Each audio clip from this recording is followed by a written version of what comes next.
Effectivement, la Pologne et les pays baltes ont entrepris une modification de leur politique de défense qui consiste à construire en fait des fortifications le long de la frontière. Donc concrètement, on construit des dents de dragon, des hérissons, on met en place des champs de mines, des fossés anti-chars, ce genre de choses. On complète aussi tout ça par des dispositifs de surveillance électroacoustiques, visuels, et finalement ça témoigne d'une nouvelle façon d'envisager la frontière parce que ces pays se fortifient alors que ce sont des pays en paix, ils le sont fondamentalement pas en guerre, et ça témoigne aussi d'une rupture face aux logiques de l'OTAN, puisqu'en fait l'OTAN depuis 2016 avait placé des bataillons dans ces pays-là, mais les bataillons sont à l'intérieur. Donc s'il doit y avoir un choc avec l'ennemi, ça se fera à l'intérieur du territoire. Là, l'idée vraiment, c'est par ces frontières, par ces fortifications, ces frontières fortifiées, c'est d'empêcher l'ennemi de rentrer dans le territoire et que le choc ait lieu en fait sur cette frontière. Donc on passe d'une dissuasion par sanction à en fait une dissuasion par interdiction. Donc c'est effectivement une rupture dans les politiques de défense que menaient jusqu'alors ces pays-là.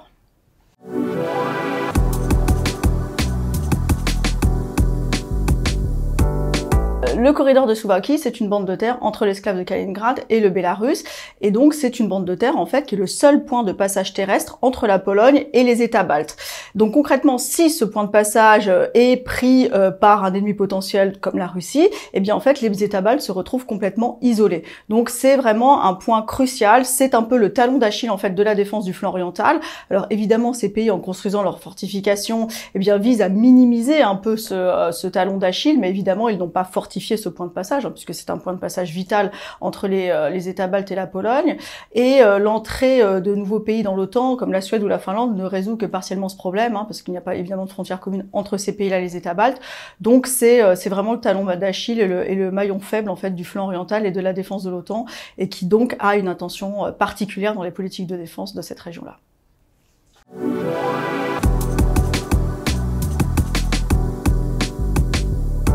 La coopération entre les États baltes et la Pologne, en fait, elle résulte de façon paradoxale de l'action de la Russie, de l'action menaçante de la Russie, qui fait que ces pays, en fait, se trouvent confrontés aux mêmes enjeux sécuritaires. Ces pays-là, déjà, ça fait plusieurs années qu'ils doivent faire face aussi à une crise migratoire qui est orchestrée par Minsk et Moscou. Donc, là encore, des enjeux similaires de sécurité. Ce sont aussi des pays qui se distinguent par leur soutien sans faille à l'Ukraine depuis l'invasion à grande échelle de ce pays par la Russie. La Pologne avait tendance à regarder vers d'autres pays, à collaborer notamment avec les pays du groupe de Visegrad, République tchèque, Hongrie, Slovaquie, mais évidemment les divergences profondes, idéologiques et stratégiques, notamment avec la Hongrie et la Slovaquie, font que la Pologne évidemment a besoin de trouver d'autres partenaires, et donc elle se tourne plutôt vers les États baltes. Donc comme on l'a dit, Ukraine, crise migratoire qui les concerne, mais évidemment aussi ces projets de fortification des frontières, et un autre projet aussi qui lie Pologne, États baltes et Finlande, et qu'on appelle le mur de drones, en fait, qui vise à surveiller en fait la frontière par le moyen de drones. Alors